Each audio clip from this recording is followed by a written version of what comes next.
जय हिंद दोस्तों, स्वागत है आप सभी का।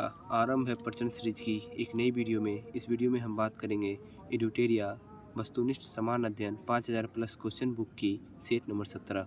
बिना टाइम वेस्ट किए स्टार्ट करते हैं। क्वेश्चन नंबर 1 है, निम्नलिखित में से कौन सा राज्य पड़ोसी देश भूटान के साथ सीमा साझा करता है? तो कौन सा राज्य सीमा साझा करता है? इसका आंसर हो जाएगा असम, पश्चिम बंगाल, अरुणाचल प्रदेश, इनमें से सभी। क्वेश्चन नंबर 2, अरावली पहाड़ी के पश्चिमी छोर से निम्न में से कौन सी नदी निकलती है? तो कौन सी नदी निकलती है? तो इसका आंसर हो जाएगा ए और बी दोनों, यानी लूनी और माही दोनों।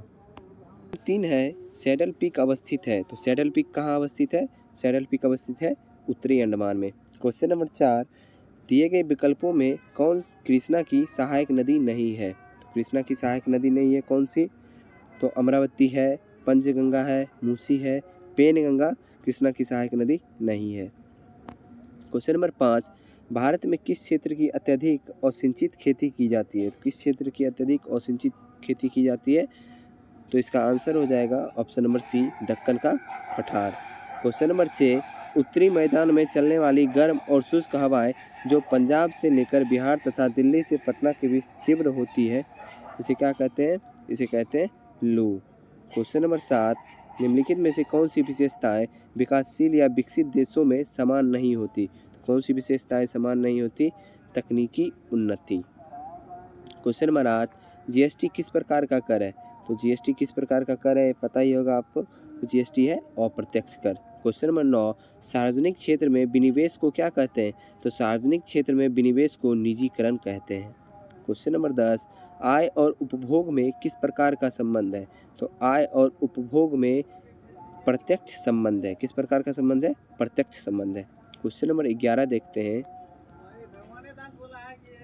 क्वेश्चन नंबर 11 है, निम्नलिखित में से कौन से घटक जलवायु परिवर्तन का मुख्य कारण है? तो जलवायु परिवर्तन का मुख्य कारण कौन सा घटक है? हो जाएगा प्रदूषण भी है, ओजोन क्षरण भी है और ग्रीन हाउस गैस, इनमें से सभी। क्वेश्चन नंबर 12, क्योटो प्रोटोकॉल को किस वर्ष UNFCCC द्वारा स्वीकारा गया था? तो किस वर्ष स्वीकारा गया था? ये स्वीकारा गया था 1997 में। क्वेश्चन नंबर 13, सही सुमेलित करें। तो इसे मिलाना है। तो पहला है सिमलीपाल अभ्यारण्य। तो सिमलीपाल अभ्यारण्य कहाँ है? उड़ीसा में है। दूसरा है गिर राष्ट्रीय उद्यान। गिर कहाँ है? गुजरात में है। तीसरा है जिम कॉर्बेट नेशनल पार्क। तो ये कहाँ है? उत्तराखंड में। चौथा है सरिस्का अभ्यारण्य, ये है उत्तर प्रदेश में। तो इसका आंसर हो जाएगा option number C.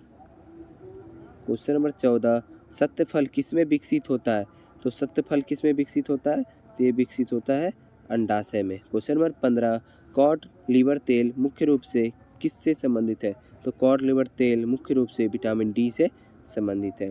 Question number 16, निम्न में से किसे प्रोटीन कारखाना कहा जाता है? तो प्रोटीन कारखाना किसे कहा जाता है? राइबोसोम को। क्वेश्चन नंबर 17, वह जीव जिनमें केंद्रक झिल्ली का अभाव होता है वो क्या कहते हैं? जिनमें केंद्रक झिल्ली का अभाव होता है उस जीव को क्या कहते हैं? तो उस जीव को कहते हैं हम प्रोकैरियोटिक जीव। ठीक है। क्वेश्चन नंबर 18, निम्नलिखित में से कौन संशोधित भूमिगत तना का एक उदाहरण है? तो कौन संशोधित भूमिगत तना का उदाहरण है? तो ये आलू। ठीक है। क्वेश्चन नंबर 19, निम्नलिखित में से कौन सा कथन फ्लोएम के बारे में सही है? तो कौन सा कथन फ्लोएम के बारे में सही है? फ्लोएम पौधा को सहारा देता है, ये कथन फ्लोएम के बारे में सही है। क्वेश्चन नंबर 20 देखते हैं, स्थलीय हरे पौधों की पत्तियों से कितनी मात्रा में उपलब्ध सौर ऊर्जा को खाद्य ऊर्जा में परिवर्तित किया जाता है? तो कितनी? ये हो जाएगा सिर्फ 1%। क्वेश्चन नंबर 21, कैल्शियम कार्बाइड का उपयोग हरे फलों को पकाने के लिए किया जाता है क्योंकि यह डैश बनाता है। तो क्या बनाता है कैल्शियम कार्बाइड? तो ये बनाता है एसिटिलीन।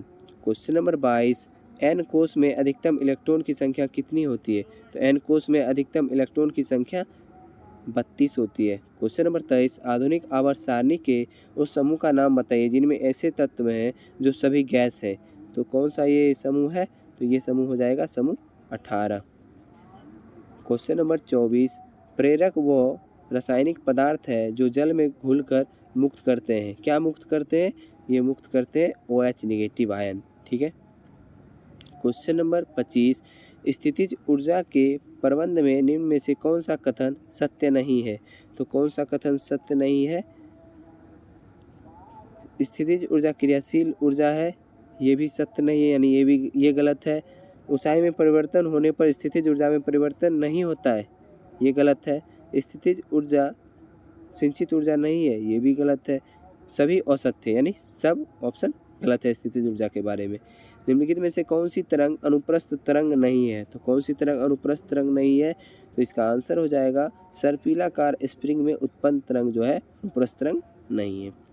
क्वेश्चन नंबर 27, भारत का प्रथम निर्यात उपयोगीकरण क्षेत्र का सृजन हुआ था। तो कहाँ पे हुआ था?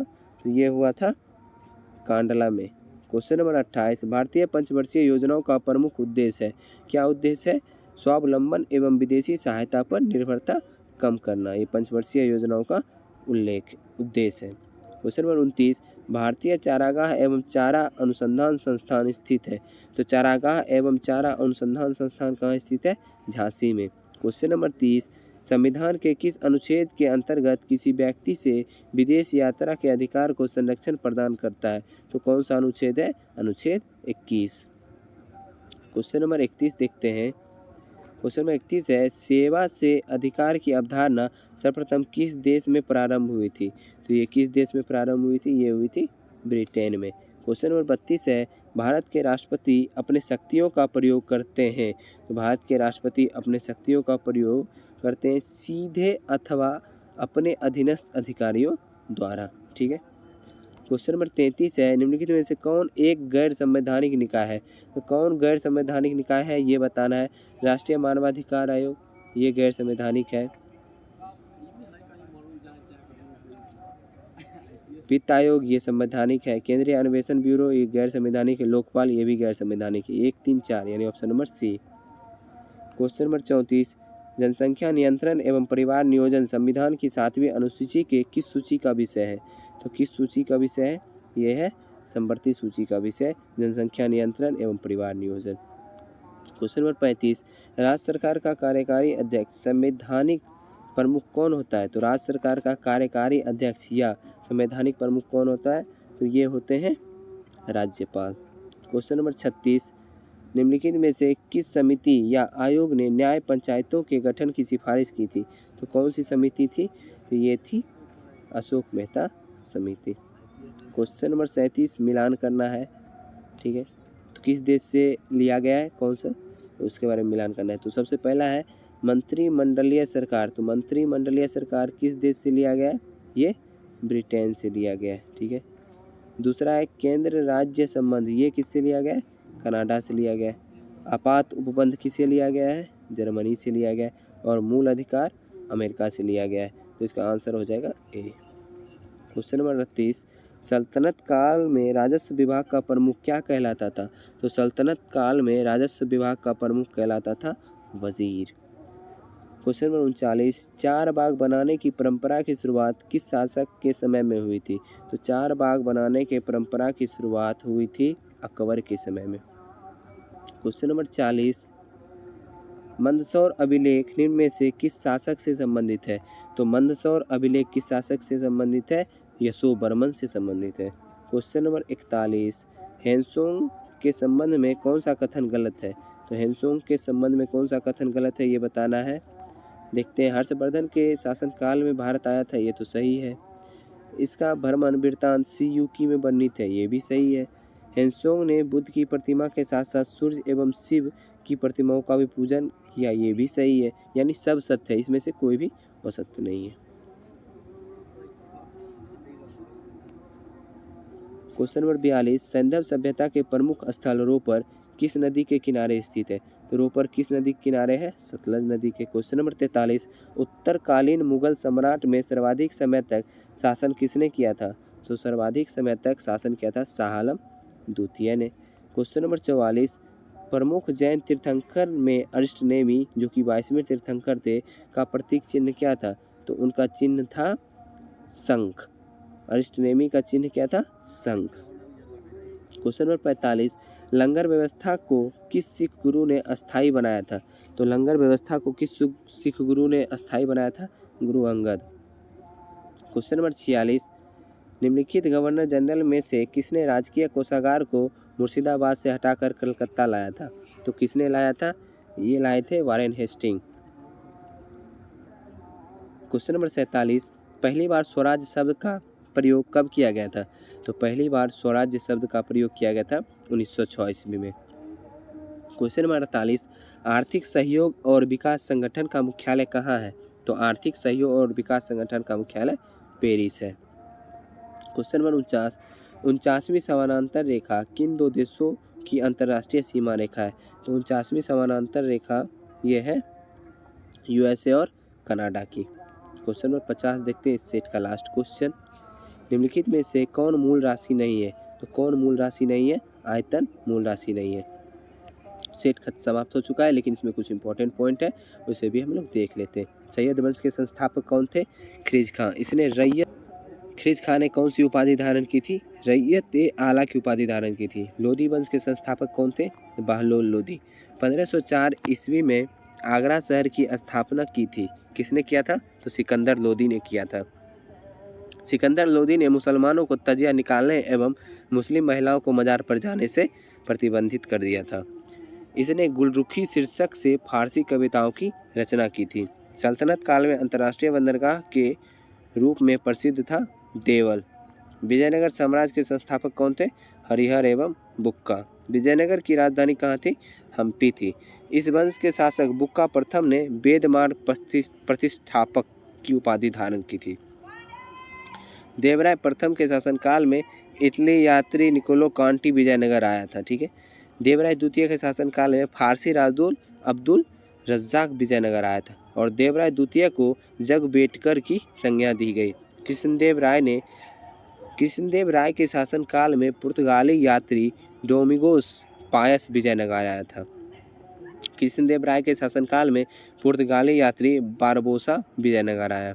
अच्युत राय के शासनकाल में पुर्तगाली यात्री नुनीज विजयनगर आया। मुगल शासक बाबर ने अपनी आत्मकथा में कृष्णदेव राय को भारत का सबसे शक्तिशाली शासक बताया था। कृष्णदेव राय के दरबार में तेलुगु साहित्य के प्रसिद्ध कवि रहते थे, जिन्हें अष्टदिग्गज कहा जाता था। विजयनगर साम्राज्य के पतन का कारण तालीकोटा का युद्ध था, जो 23 जनवरी 1565 को हुआ था। ये समाप्त हो गया, लेकिन इसे मैं एक बार और दोहराना चाहता हूँ, आप सुन लीजिए। विजयनगर साम्राज्य के संस्थापक कौन थे? तो हरिहर एवं बुक्का थे। और विजयनगर साम्राज्य की राजधानी क्या थी? हम्पी थी। इस वंश के शासक जो कि बुक्का प्रथम वेदमार्ग प्रतिष्ठापक की उपाधि धारण किए थे। बुक्का प्रथम कौन सी उपाधि धारण किए थे? वेदमार्ग प्रतिष्ठापक।